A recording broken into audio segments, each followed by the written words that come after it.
Hello, welcome. It's the last one for the week. This is Business Morning. I'm Ladi Williams. And I'm Chimeze Obi Iwago. Well, Nigeria's ranking in corruption perception dropped to 149 out of 183 sampled countries on Transparency International Corruption Perception Index, placing Nigeria 3 steps down from its 2019 score. In the 2018 index, Nigeria rose by 4 places on the index from 148 to 144. So, what are the reasons for Nigeria's CPI's poor ranking in 2020? Let's listen to this report. Nigeria ranks 149 out of 183 countries. 3 places. Absence of transparency in the COVID-19 pandemic response, nepotism in public service appointments and promotions, lack of adequate anti-corruption legal frameworks and interference by politicians in the operation of law enforcement agencies, prevalence of bribery and extortion in the Nigerian police, and security sector corruption. These are the 5 areas responsible for Nigeria's 149th out of 183rd rating of Transparency International's Corruption Perception Index for 2020. Its worst rating in 7 years, despite the Buhari administration's anti-corruption drive. We find it disturbing that in some cases, supplies donated by a group of well-meaning Nigerian business persons, corporate entities, development partners, and others under the coalition against COVID-19, COVID, were left inexplicably undistributed and in some cases rotten by the federal and state government.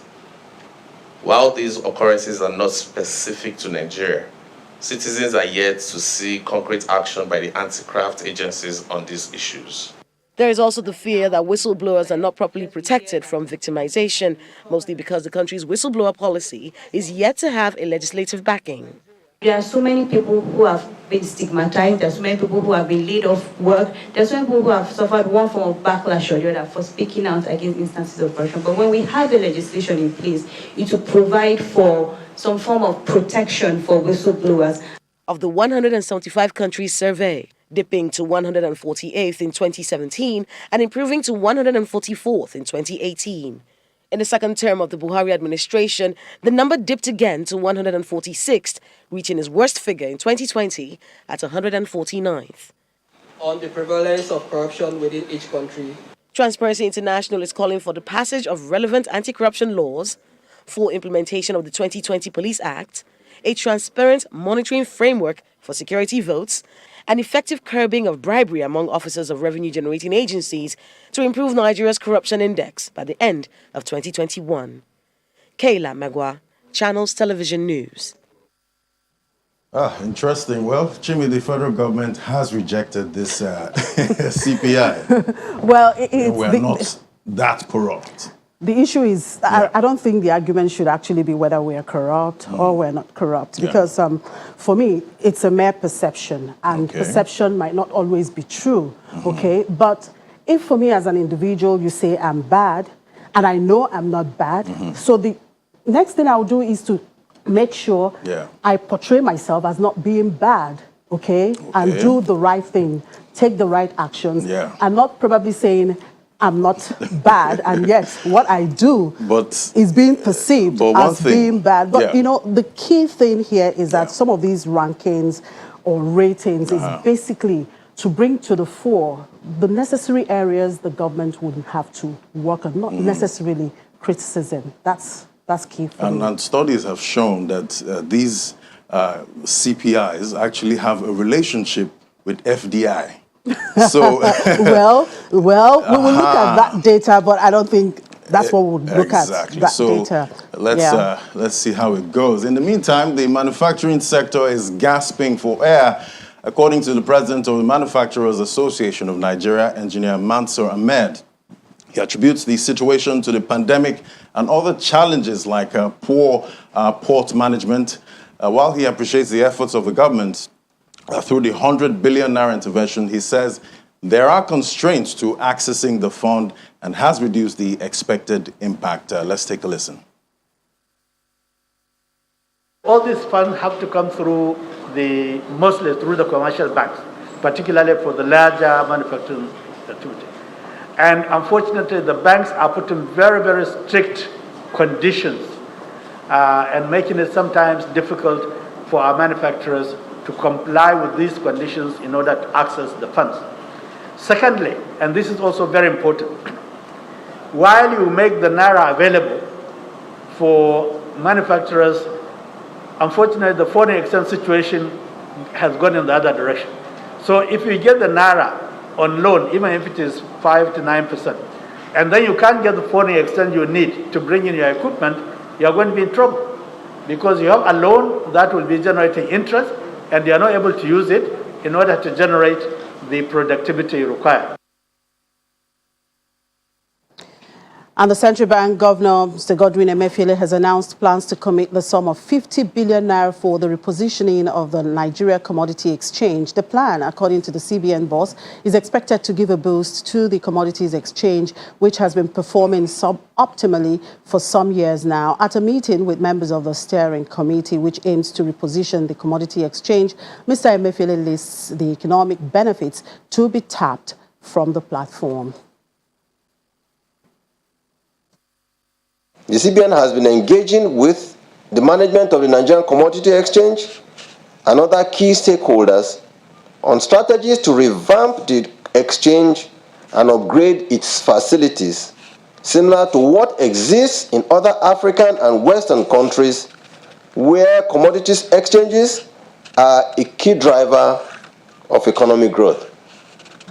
It's against this backdrop that Mr. President considered and approved a proposal for the repositioning of the Nigerian Commodity Exchange in order to consolidate on the government's efforts aimed at strengthening the agricultural value chain, part of which includes connecting farmers to markets beyond their immediate environments. Following Mr. President's approval, we would like to highlight some of the key measures noted in the approval.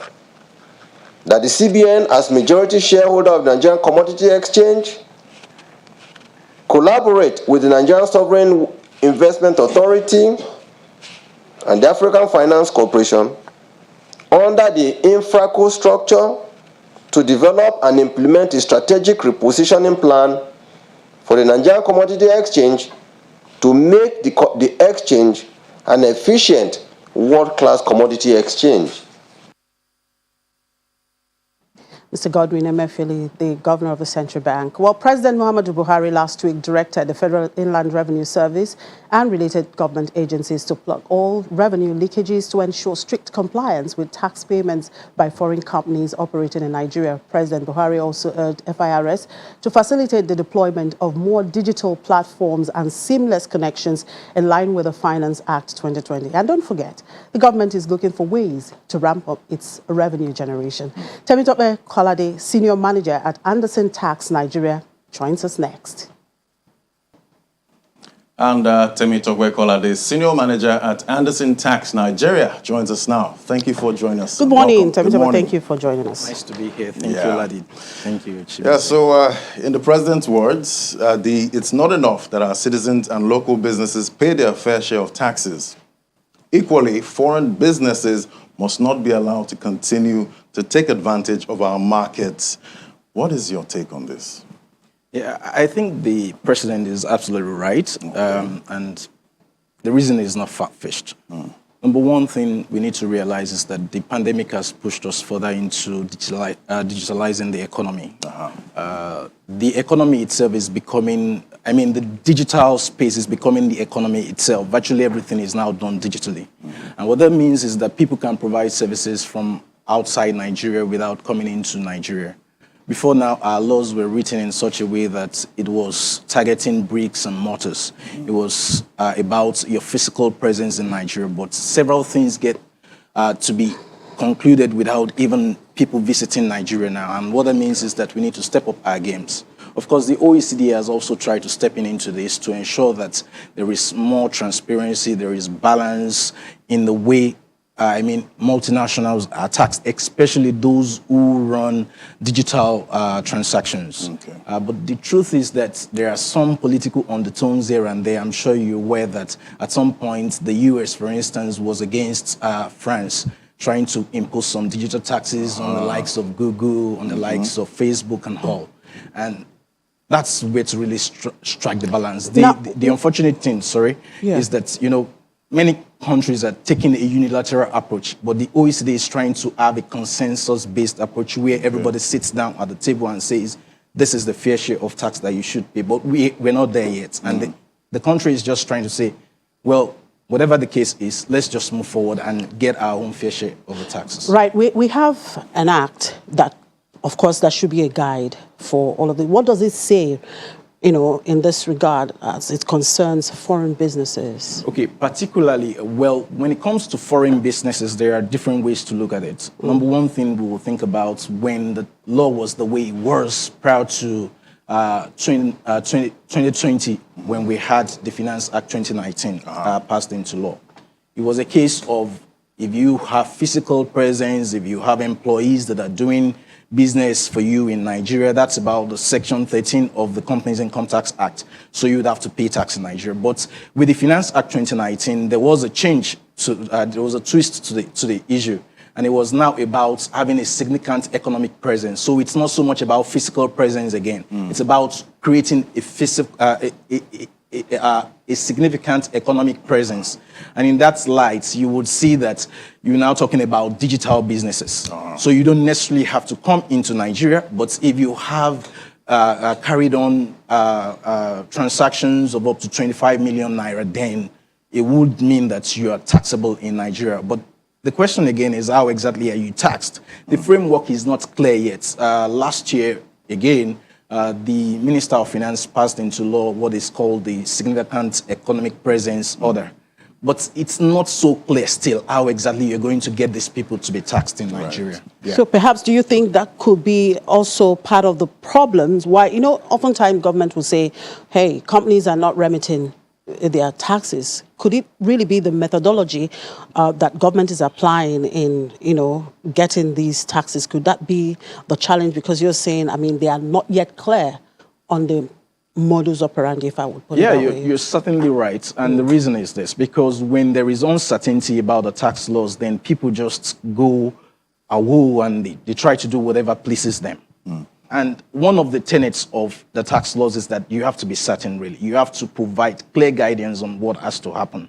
But unfortunately, as we speak today, there is no certainty. At the best, what you see is that the law is saying deduct withholding tax at 10% when you have transactions with those guys. Okay. And you have situations where those guys are even pushing back and they're saying to you, well, for all I care, I just want my money. So don't deduct anything from my money. And so, tracking them is yet another issue. So I'm wondering, tech giants now, say for instance, Instagram, Facebook, are those kind of companies going to be taxed under this?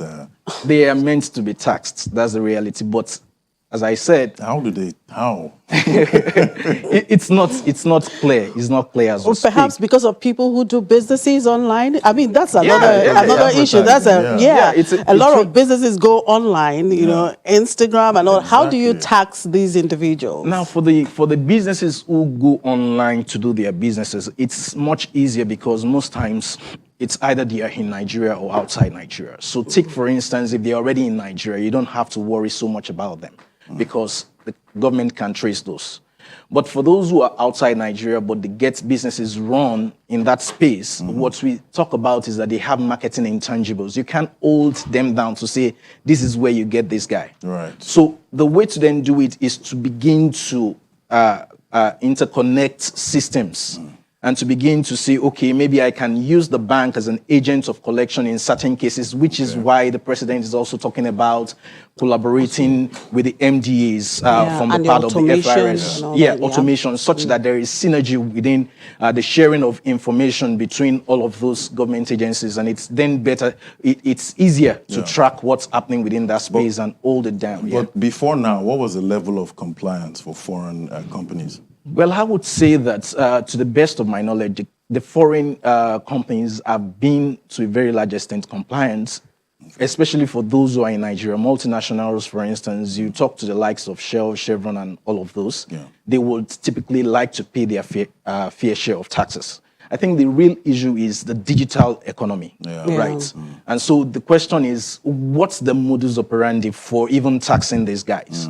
Are we clear about it? Do we even share information? Until the Finance Act 2020, for instance, there was no clarity as to the provision for the FRS to go into the MDAs, the ministries, departments, and agencies of government to get information like immigration, to know who is coming into Nigeria and all. But with the passage of that law, it also empowers the FRS, for instance, to then go after these guys and say, okay, can I get information about those who are coming into Nigeria to do businesses? Can I get information from banks, from the SEC, and all of those? And then they can then filter the information and use it to get the process running better. Now, the issue now is that government is looking for money. They have to, ramp up revenue. And of course, one source is taxation.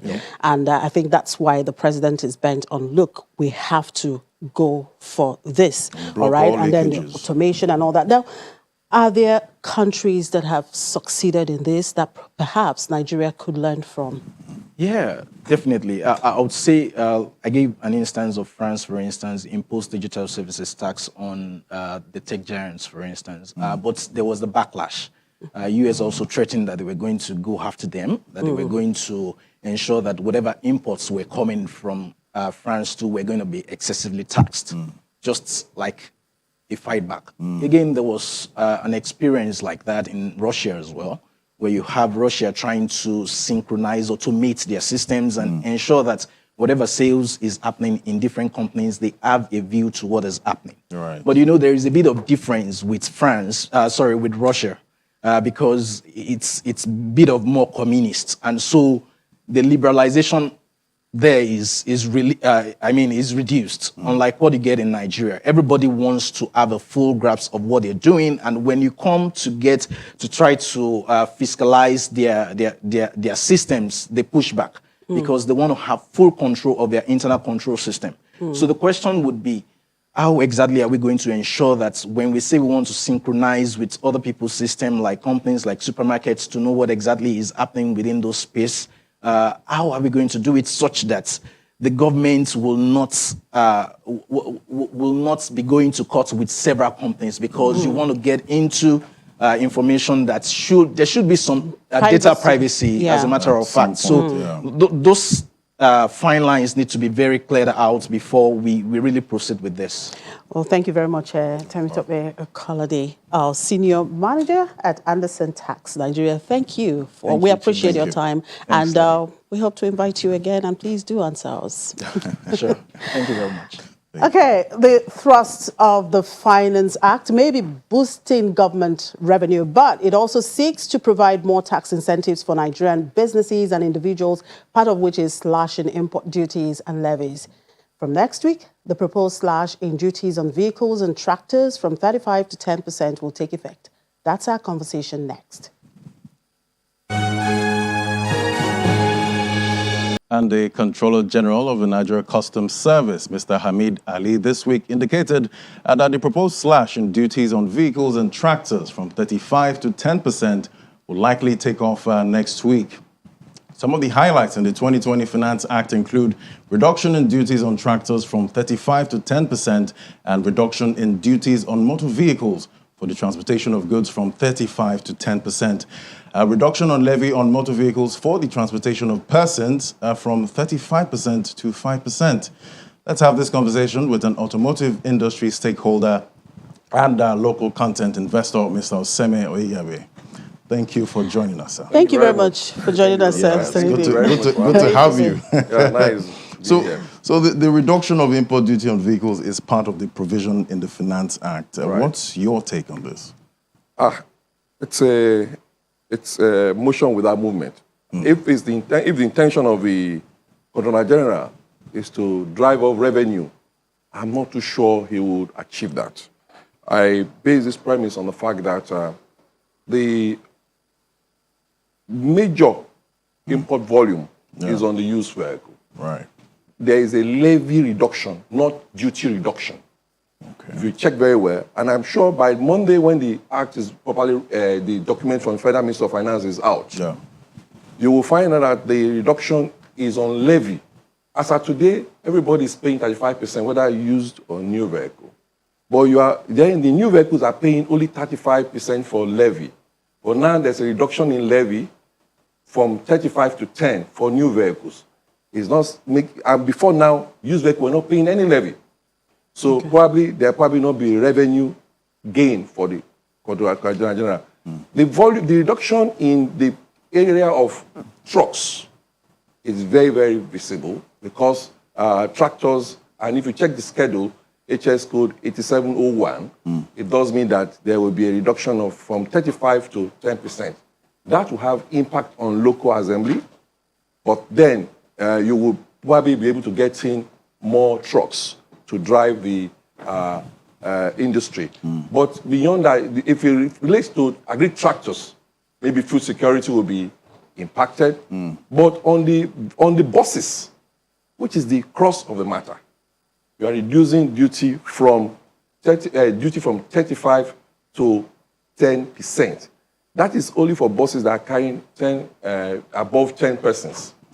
But you know, in our environment, we actually require more of the high occupant carrying vehicles. And the dynamics of the environment has also changed. The act did not, the silence on the act that on the area of whether there are buses that are currently less than 10 seaters, popularly called in the Lagos market, they call it Kokwe, and that's the small buses that are just carrying 5 persons. Right. You see, there's some form of undefined fine prints. And when we come into the market, and you come to see the environment that we live in, we're likely going to have more buses coming in. But how would that impact on our environment is a question that will matter. The objective, you see that the Controller General said it was his own making, and he's having bashing from every other other stakeholders. But I'm very sure that with the African Continental Trade Agreement too, there will be some form of impact or impingement on this act. And moreover, if the objective is to help the Nigerian public, if I hear the Vice President very well, I don't know how they get their statistics, but I'm sure we actually require a reduction in duty for buses. But how would that impact on the local environment is a major issue. And transportation we really don't have a mix that can drive this situation in the right direction. There is consumer activism, because once you touch anything on transportation, on a transport end, you have a lot of reaction. Is it from the industrialist who has invested a lot of money in building and a facility in the country, or from the person who is importing? And you know, we are in a market which is free entry, free exit. Everybody in this country is a motor dealer. Everybody who has access to foreign exchange is a motor dealer. And the crux of the matter is that the cost of vehicles is not actually the duty element. It's first the foreign exchange that you use in buying them if you are importing them, or if you are even importing CKD. That's the major component. The duty is the taxation element, which has to do with which the regulatory authority, the customs, had defined to make. So there will be, I think the objectives are not clear. If the objective is to increase government revenue, there is something that is that's missing. If it is to help the populace, there need to be an agreement. What area are we helping? Where is the investment? What is the direction? The mission has not been properly defined as a country as to what we want to achieve. As a country before this time, we know all the history about automotive assembly, bus production, but how do we get around this area? Now, let me take us back to the National Automotive Industry Development Plan, which was launched in 2013. That was 7 years ago. Yeah. Right. So would you say that the objective of that policy was actually achieved? I hope you understand. There's a difference between an act and a policy. Why this is painful is that the policy has been on the ground for a long time. If the policy had been turned to an act, it's different from a policy. A policy, anybody can come, knock it over. we had a national national industrial development plan, which I'm part of. At one point in time, we're all members of the committee trying to do this. The plan has not been achieved. This would, first of all, dampen the investors. I'm not speaking because I'm an operator and I'm also an investor in the business. And I'm also speaking for the fact that there were all sort of encouragement to have investment here. And the reason why most of the major players did not come to this country was that this was a policy and not a law. So they cannot play by it. And so that's why you didn't have the majors coming to the country to set up plans in having it. Now, we have now changed the policy from policy to an act with this particular duty. Yeah. It means now I would say, in the industry, they said the Chinese have won this game because currently the truck business is currently dominated by the Chinese persons. And they moved their business in such a way that we no longer can import European trucks. You can do more of Chinese trucks because of cost. And they have also succeeded in ensuring that we put down the duty. We understand the need for industrialization, investments, and everything. But this is definitely negating the policy in itself. And let it be known that this policy is not just as to the Nigerian thing. We've either copied on these policies or brought down these policies to this country. And some countries have copied these policies. But we have had a very wrong follow-through. I think Ghana actually... Ghana copied us. Yeah. And I can tell you for sure that some of the information that they got from Ghana, Kenya, are all from this country.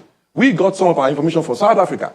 They don't run this policy the way... I'd like to say, they don't run this policy. We're begging before the last administration that this policy should be turned to an act so that everybody is skilled and know how to run. Now, we hurriedly ran into an act with the finance policy. It does mean that if the policy had been an act before, we will know how to queue in.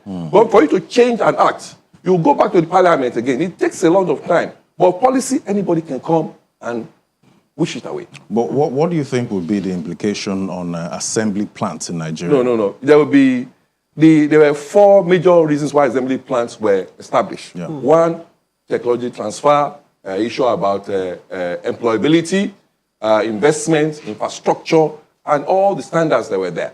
But on the plant, you are going to find lots of jobs. That is very definite because you can't compete price-wise with an imported product at that rate. The tariff differential exists not only in this country.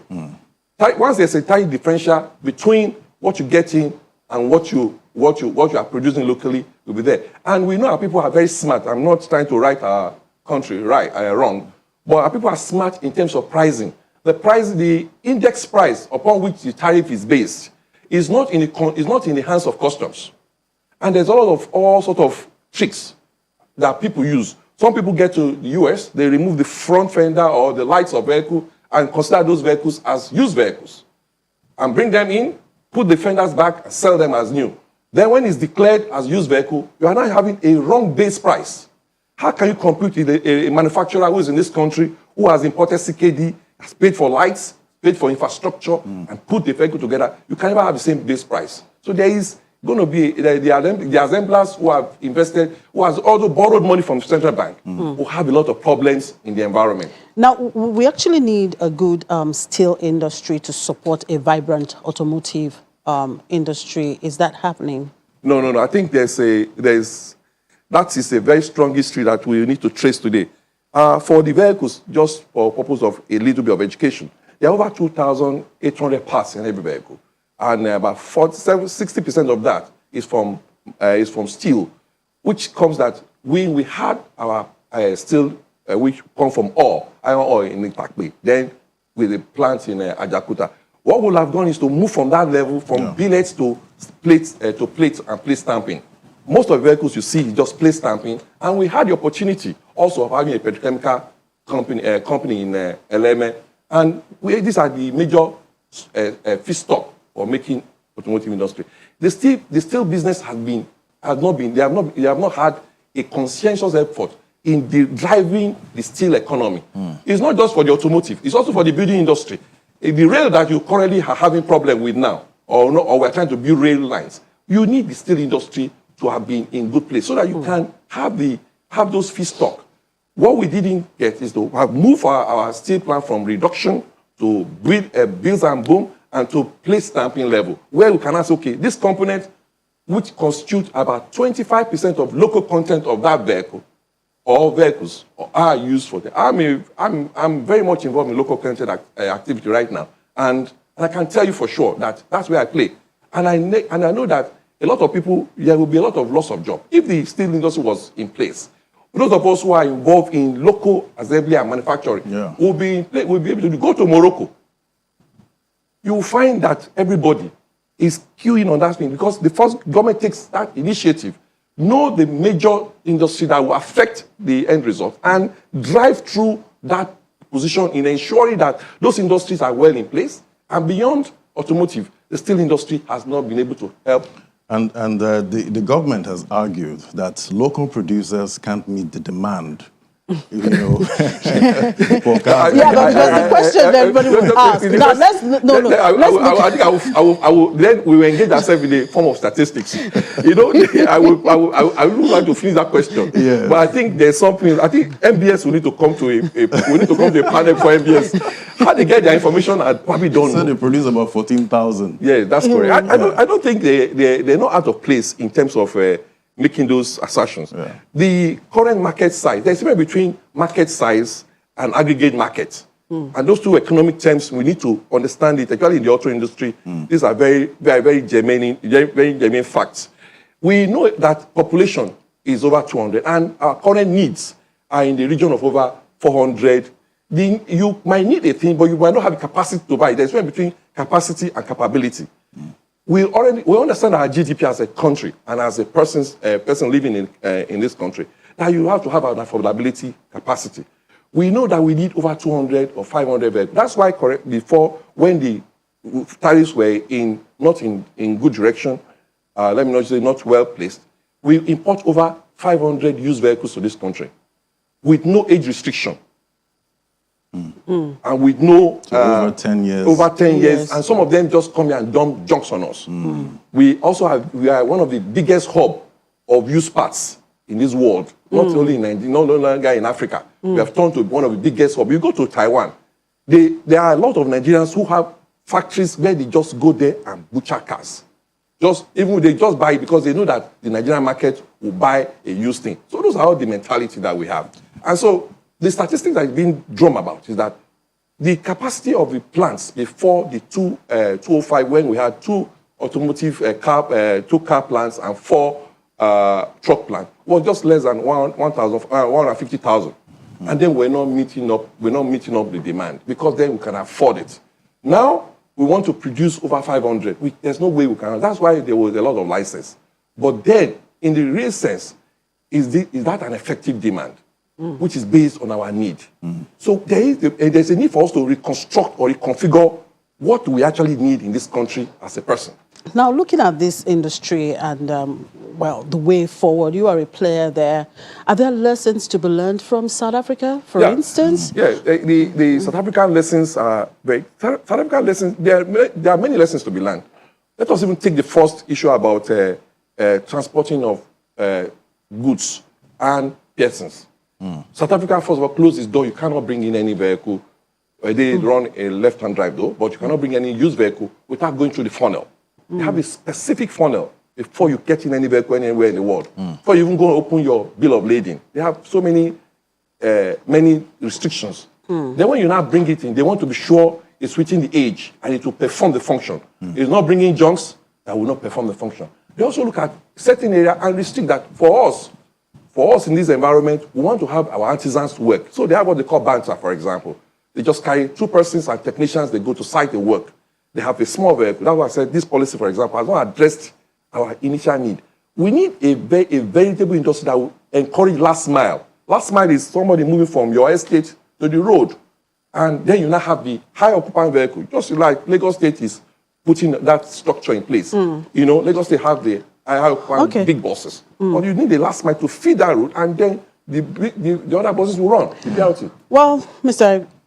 Aigabi, yes. I just hope we get it right in this industry. Yeah. And I guess it's a continuous conversation. You have said, there are a lot of things to be addressed in this act, you know. So we hope to have you back on the shows. Yes, some of the time. I'm wishing the Custom Controller General best. When the paper comes out on Monday, you know, everybody's eagerly looking at the interpretation. Yeah. And I want to see how whether this is written in English. I want to see how the interpretation would. Maybe in French this time around. When it's written in English, we'll come back to it. All right, thank you very much. Thank you very much for having me. I appreciate it. All right, just before we move to Eddie for the market, a quick look at the global oil market where prices were mixed on Friday as a pending supply cut by Saudi Arabia and lower U.S. oil stocks helped counter risks of slowing fuel demand due to stalled vaccine rollouts and contagious new coronavirus strains. U.S. West Texas Intermediate crude futures slipped 3 cents to $52.31 a barrel after falling 1%. On Thursday, Brent crude futures for March rose 14 cents to $55.67 a barrel after falling 0.5% in the previous session. Okay, Eddie, the market. What's happening? Well, the bulls are here to stay in the market. Apparently, just like you said yesterday, they've chased the bears from the market. Yesterday, the all-share index was up 0.57%. Now, we reached new highs for the all-share index and the market cap. The all-share index was at 42,169.41. while the market cap rose to the 22 trillion naira level. But to talk more about the market with me is Mohammed Jamil, the head securities dealing at APT Securities and Funds. Good morning, Mr. Jamil. Thank you for joining us on the program.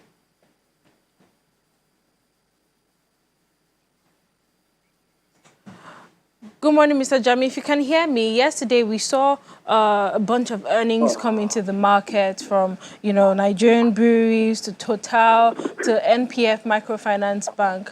What did you make of these numbers? Hello? Hello, Mr. Jamil. Can you hear me? Yes, I can hear you now. Okay, yes. So I was saying we saw a bunch of earnings released yesterday, Nigerian breweries, Total, and some others. But what did you make of the numbers of the earnings that you saw? Yeah, the earnings released so far are not that discouraging. They are good as far as I'm concerned. I told you in the last discussion I had with you, I told you that the result that are going to be issued is going to be likely to replicate what they have in 2019. In the case of Total, the result that was released by Total, they have their revenue. Their revenue went fell by 30%. But this their revenue, when it comes to the profit, you realize that their profit came down, but just by 2%. And this is not unconnected with the fact that, as I opined earlier, that this coronavirus impaired the productivity of these companies. So the productivity now, because of the productivity, the level of productivity went down, they were able to cut down their expenses. In the case of Total, what happened is that they have selling and distribution expenses they dropped the distribution expenses from 2.8 billion to 2.9 billion in 2020. And if you look at their finance income too, they were able to increase their finance income from 1.1 in 2019 to 2.2 in 2020. And they were able to make sure that the finance cost also dropped within that same period. So all these things go to the fact that the result is almost replicate what they have last in 2019 is what they have now. EPS is reading 6.1 kobo. All right, Mr. Jamil, thank you for your input on the program. Have a lovely weekend ahead. Mohammed Jamil is the head securities dealing at APT Securities and Funds. Ochimi, I'm positive that the market is going to end the week I'm optimistic rather that the market is going to end the week on a positive note, unless we see some major profit taking today, and I hope that doesn't happen. Well, I guess if that happens, it's expected really, because if it doesn't, well, maybe the market may probably be heading for a bubble. I don't know. Okay, we'll take a break, and then when we come back, we'll do an opening call to London.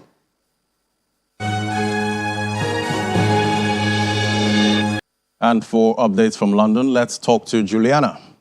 Good morning. Good morning, Laddie. Good morning, and thank you for letting us into your home. Just my living room. I know, right? Anyway, the financial regulator, FCA, has called on banks to reconsider branch closures amid fears that vulnerable customers will be left out without access to the service. Why are banks closing branches at this point?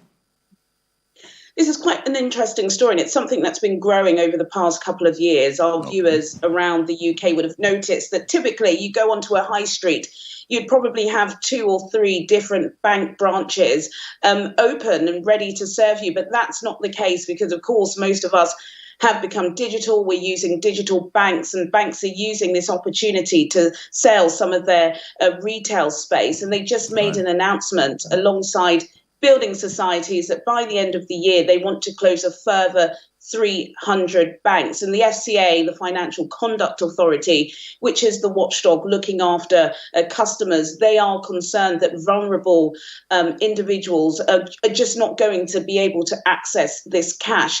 This is of particular concern during the COVID-19 pandemic because in September, some new legislation was brought in to say that if banks were going to be closing some of their branches, and they'd have to give customers at least 3 weeks. But because we're having issues with postal services at the moment, the watchdogs are just not sure that customers will have enough time. Now, typically, especially for vulnerable customers, you could go into a local post office, but now there are some banks that are not even allowing customers to withdraw their money from those services. So they've issued this warning asking banks to reconsider, particularly for the elderly who are just not as cards and digital savvy. True. And Brexit issues are still biting. Leaders of Britain's 5 largest business groups have warned the government that firms face substantial difficulties at UK ports since Brexit, with the prospect of a significant loss of business if the situation is allowed to continue. What's the latest on that?